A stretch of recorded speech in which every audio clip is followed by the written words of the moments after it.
Welcome to When Nerds Learn to Fly. For those of you that have been tuning in on Sundays to see my vlogs, I'm sorry that I missed this last Sunday. It's been a really rough week. A couple of weeks ago I had told you that my Mam-maw had gone into hospice. She wasn't doing too well and we were afraid that we were going to lose her. But she had another rebound. She was eating again, she was drinking again, she was responding to people around her. She wasn't exactly talking, but she was nodding, she was giving facial expressions. So we were hopeful. But then last Monday, I got a call from my dad, and around 6 a.m. in the morning she had passed away. Living so far away from home sometimes it's really complicated. Hearing that news, I thought I was ready for this. I thought that I was strong and could handle it. I cried a little bit when my dad called, and then Corey and I started to prepare to make a trip to Sikeston, Missouri, where my family lives. We were ready by Wednesday, tied up some loose ends here at home, some business things that we needed to take care of, and got in the truck and headed in on Wednesday. I had decided to stay at my Mam-maw's house. I knew that it would make me feel a little bit closer to her. But what I wasn't expecting was the flood of emotions as I walked into that house. Walked through the front door that I had walked through so many times before. The chair that she'd usually be sitting in was empty. I just realized how empty things are without her. Walking into the house, I was overcome by my emotions as I saw how much she loved us kids. Paintings that I had drawn, thimbles that I had brought back from my trips just for her. Pictures of us everywhere. The kitchen that for 97 years she cooked Sunday dinner for the entire family. And sometimes our friends, sometimes our boyfriends, our spouses, even co-workers. And that kitchen didn't smell like roast or chocolate sheet cake. The dining room where she and I would sit and put puzzles together was cluttered with the items that they had moved out of the nursing home back into the house. She'd been out of the house for a year. She'd been living in assisted living. So the house was a bit messy. And just knowing this prim and proper woman who every spring moved every piece of furniture and cleaned the window. I mean, she really thoroughly did a spring cleaning every year. It was like things were amiss. And her presence was so sorely needed. We had decided as a family to have Sunday dinner at her house because that might be the last time the entire family got to get together in her kitchen and have Sunday dinner there. So I was trying to clean up, and as I went through things, I realized how truly amazing this 101-year-old woman was. The quilt tops. There were piles and piles of quilt tops. I counted probably more than 30, and that didn't count all the quilts that she had given away, all the baby quilts she had made for new mothers. I went into the kitchen and all of the cookware that she had used. The cross-stitch that was everywhere, all of her Sudoku and crossword puzzles. I found her volunteer pins for the Presbyterian Church. She was at that church for over 80 years. I found her lipsticks. Always such a prim and proper woman that wanted exactly the right lipstick to go with the outfit she was wearing. In fact, I'm wearing some of it now. that tastes like her. She was a mouth kisser. A lot of our family didn't really, we kind of avoided the mouth kiss, but she was our Mam-maw and she was a mouth kisser, and I can still taste her lipstick. It's a funny thing, these memories that are attached to things, and maybe more so because my Mam-maw did not like to be photographed or videotaped. And in fact, when she was 98, we had a scare and we thought we might lose her. And I kind of secretly laid my camera down to the side of me and clicked it on and started asking her some questions about her life and her childhood. That had to be some interesting times back then with World War II going on. What do you remember about that time? Not a whole lot. Well, there for a while, you and some of your friends followed Papa around here in the States, didn't you? Yeah, I went out to Yakima, Washington, and we went from there down to Boulder City. And that was the extent of my Army travels. Well, I went to Michigan, too. I forgot about that. Went to Battle Creek.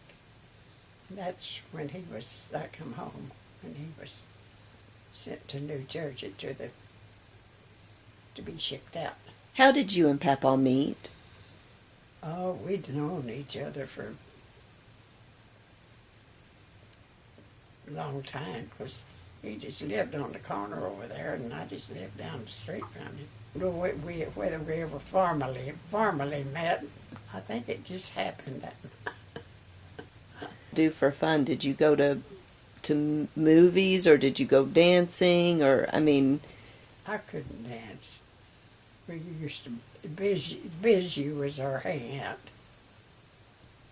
And of course they danced up there, but I couldn't dance. Like I said, I had 2 left feet. Well, and it's so much easier. And I see other people dance, and it looks so easy. And They do. Well, how do they know that? But it just looks, it looks so easy to watch people dance. We roller skated a lot. Really? We roller skated out on the highway. There wasn't that much traffic then. You wouldn't do it today. So that'd be 40s? That'd be 30s. 30s?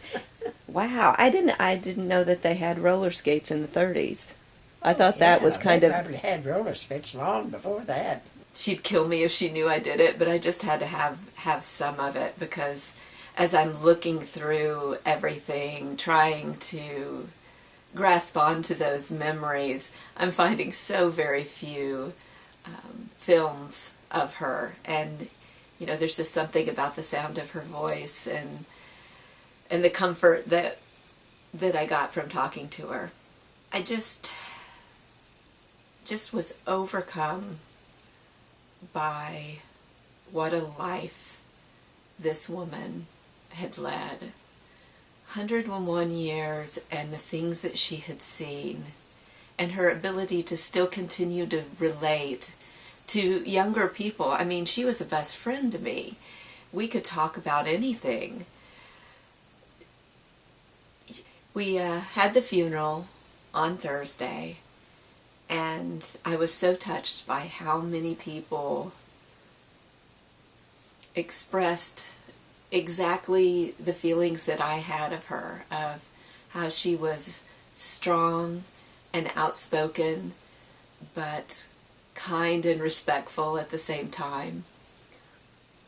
How giving she was, and how comfortable everyone felt they could be in her presence. How many people considered her not just family, but a friend. The group of ladies that she played dominoes with, they were good friends for such a long time, and boy, my Mam-maw loved to play dominoes. It was a tough week of losing someone special, going through all of the emotions that go along with losing someone, wondering if you did enough, if you were there enough, if you told her enough that you loved her, if she understood how much she meant to you. regrets of not finding out more, going through her jewelry box and finding 2 polished stones. She had saved them. Why had she saved them? What did they mean to her? Did someone give them to her? Was it a story that connected our whole family together? Could you trace these 2 stones back to when she and Papa met? You know, was it the reason why we all ended up where we were? I'll never know. As you discover things and you start to go through things, you realize I only knew a small piece of this woman, and I wish I had known all of her. And I struggle because my dad's an only child, very, very close to his mother. And he's strong and positive, and he says he's okay, but you often wonder, is he just doing that to comfort us the way that Mam-maw comforted us for so many years? And he insists he's okay. But I hurt for him. If my loss feels this bad, and to live as far away as I do, what kind of pain must he be going through? Because she was a part of his everyday routine. I thought of her every day, but let's face it, when you're the one that moves hundreds and hundreds of miles away, you're separated from that daily activity. You're able to go along your normal day, and there's not that piece missing. So my heart goes out to him and my brother and sister-in-law and my mom and all of those family members up there, my niece and nephew. I'm struggling, but I'm doing okay. We're able to take a few memories. I've got a couple of her quilt tops and a quilt that she made that I can still hold on to. I just hope that someday, when I'm gone, that people feel the same way about me that they did her. Though I don't think I'm going to ever live up to that. Almost all of her nieces and nephews think of her as a second mother.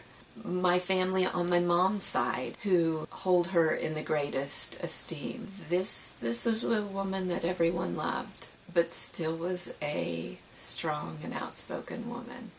And how do you achieve that? I don't know that I ever will. I'm going to try. For those of you out there that knew my Mam-maw, I'd love to see stories about her in the comments. Anything you remember.